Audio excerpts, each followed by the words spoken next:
Kita niya sa my window? Ha, nakita niyo ba? That's Brian. Brian is our Philippine eagle owl. O, ibig sabihin, Philippine endemic bird. Dito lang po sa Pilipinas makikita. Ayun, napakaganda ng paglipad ni Brian. Now, I'd like to explain first, yung paglipad ni Brian from the window all the way down here, we actually call it a silent flight pattern. Why silent flight?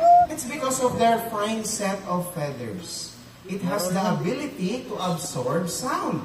So no matter how hard they flap their wings, just like that, yung ginagawa ni Brian ngayon, they are barely making any sound.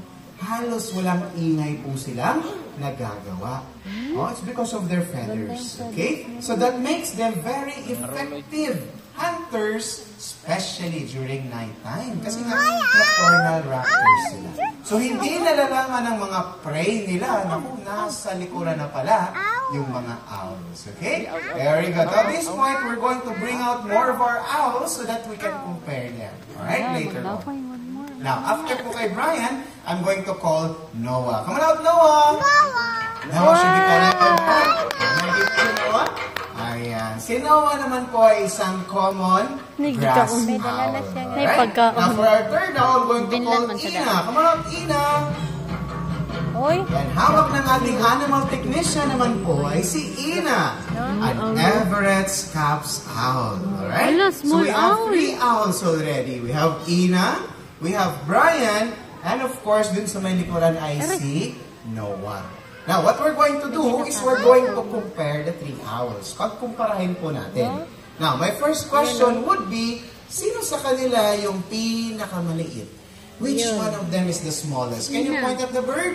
It's Ina, right? Because, nakikita niyo, napakaliit na, napaka-cute, di ba? Now, you might be asking me, ganito lang ba talaga kalalaki itong mga Everett's Caps owl? The answer is yes. That's an adult Everett's Caps owl already. Baka sabihin niyo, baby pa lang, kaya maliit.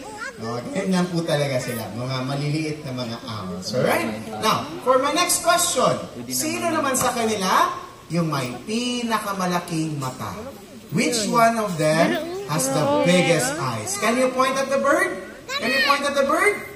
O, yung iba, yung katabi yung tinuturo. Ha? Hindi kasali yung katabi, okay? It's actually Brian naman. Ha? Tingnan naman yung mga mata ni Brian. Napakalaki at napakalinaw. Okay?